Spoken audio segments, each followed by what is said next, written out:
Dear listeners, welcome to History with Herodotus, where the tapestry of time unfolds before our very eyes.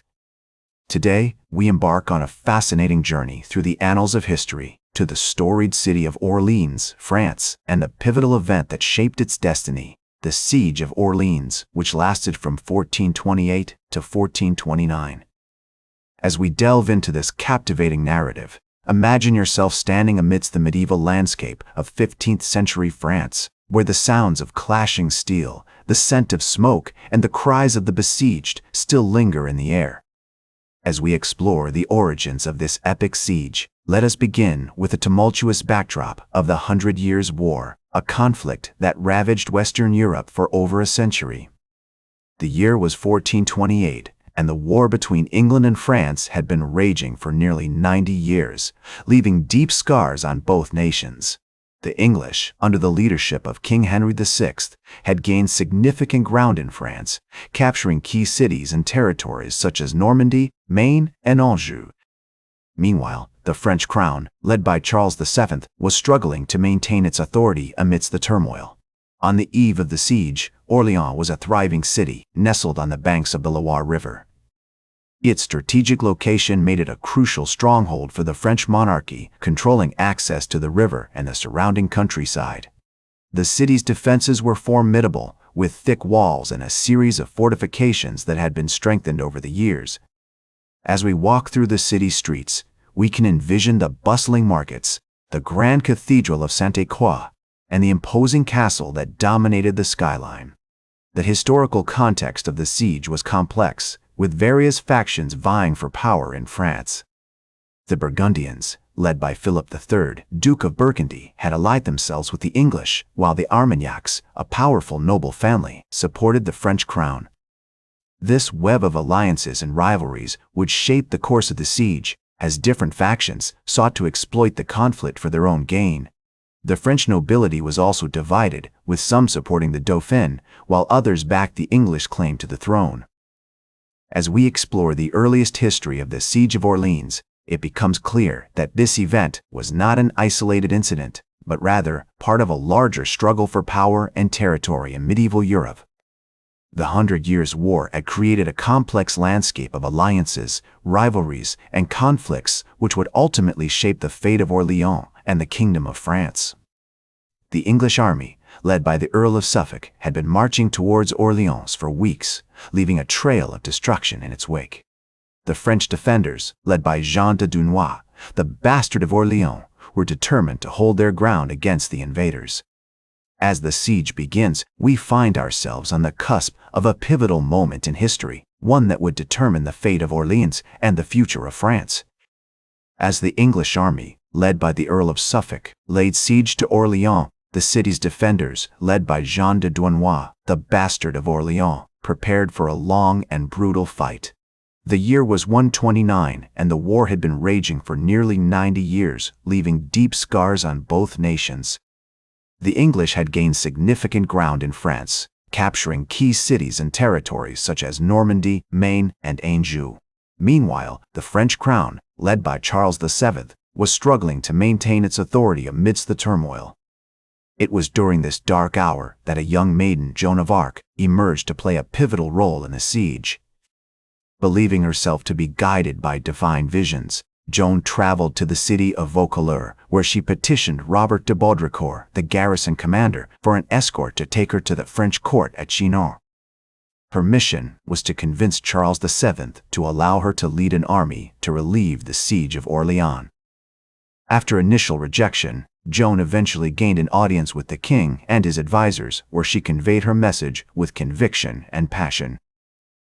Joan's arrival at Orleans on April 29, 1429, marked a turning point in the siege. Her presence boosted the morale of the defenders, who had been battered by months of relentless English bombardment.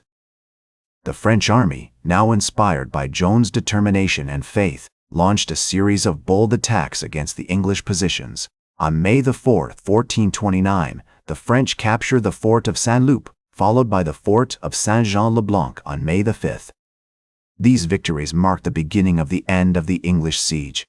As we delve deeper into the heart of this epic struggle, we find ourselves amidst the chaos of battle, where the sounds of clashing steel, the scent of smoke, and the cries of the besieged still linger in the air. The defenders of Orléans, now emboldened by Joan's leadership, fought with renewed vigor, determined to repel the English invaders. On May 7, 1429, the French launched a final assault on the English fortifications, forcing the Earl of Suffolk to abandon his positions and retreat from the city.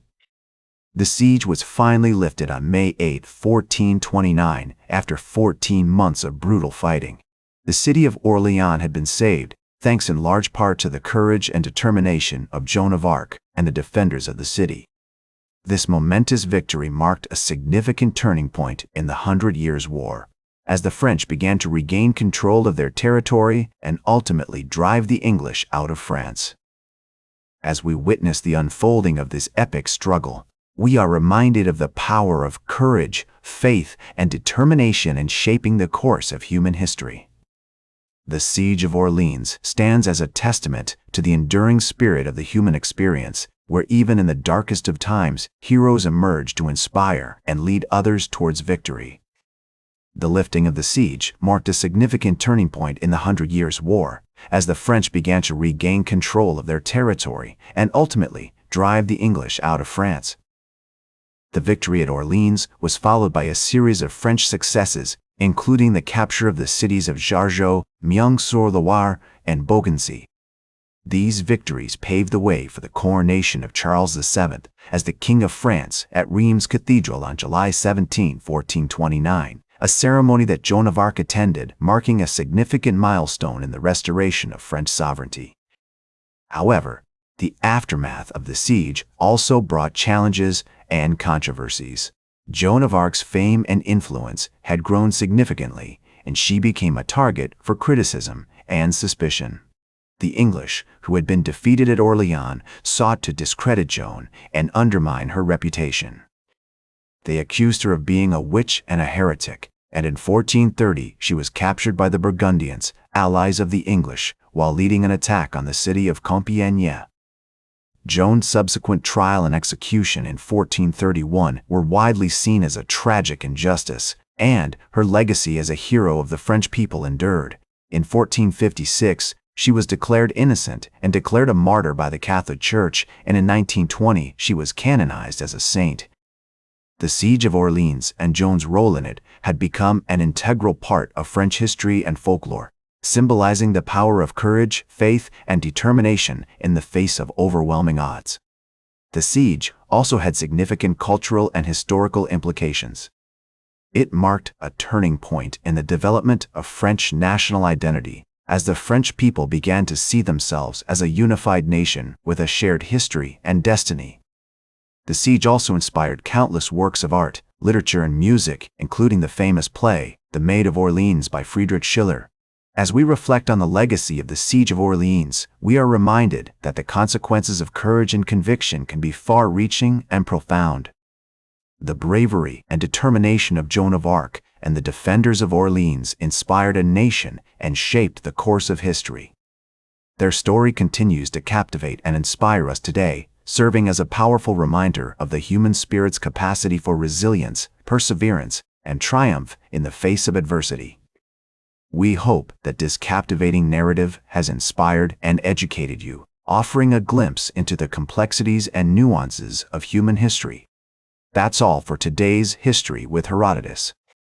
Remember to like, share, and subscribe.